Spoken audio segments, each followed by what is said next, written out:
നിശ്ചയിച്ച ഭരണകാലാവധി കഴിഞ്ഞിട്ടും സ്ഥാനമൊഴിയാതെ പാവറട്ടി പഞ്ചായത്ത് പ്രസിഡന്റ് എം റജീന.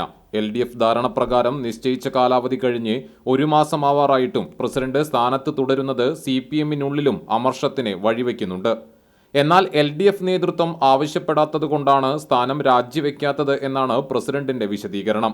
2020 തെരഞ്ഞെടുപ്പിൽ പഞ്ചായത്തിൽ ഇരുമുന്നണികൾക്കും ഭരിക്കാൻ ആവശ്യമായ ഭൂരിപക്ഷമുണ്ടായിരുന്നില്ല.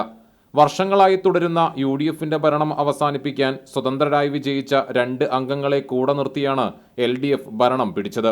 UDF സ്വതന്ത്രയായി മത്സരിച്ച് വിജയിച്ച സിന്ധു അനിൽകുമാറും സ്വതന്ത്രയായ എം റജീനയുമാണ് LDF-നൊപ്പം നിന്നത്. ഭരണം പിടിക്കാനായി 2 വർഷം വീതം പ്രസിഡന്റ് സ്ഥാനവും വൈസ് പ്രസിഡന്റ് സ്ഥാനവും LDF ഇരുവർക്കും വിട്ടുനൽകി. ശേഷിച്ച 1 വർഷം മാത്രമാണ് LDF ഘടകകക്ഷികൾക്ക് പ്രസിഡന്റ് വൈസ് പ്രസിഡന്റ് സ്ഥാനങ്ങൾ ലഭിക്കുക.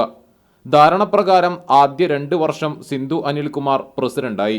പിന്നീട് കൂറുമാറ്റ നിരോധന നിയമപ്രകാരം തെരഞ്ഞെടുപ്പ് കമ്മീഷൻ ഇവരെ അയോഗ്യയാക്കിയിരുന്നു.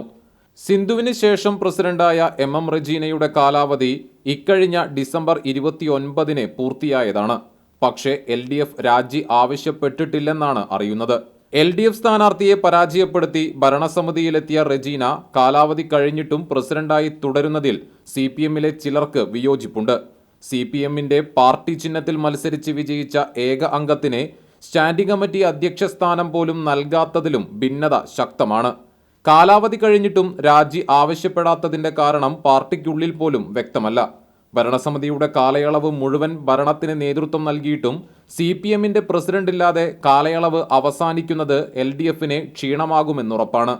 തദ്ദേശ തെരഞ്ഞെടുപ്പിന് മാസങ്ങൾ മാത്രം ശേഷിക്കെ പാവറട്ടിയുടെ പ്രാദേശിക രാഷ്ട്രീയത്തിൽ എന്തൊക്കെ സംഭവിക്കുമെന്നാണ് ജനങ്ങൾ ഉറ്റുനോക്കുന്നത്.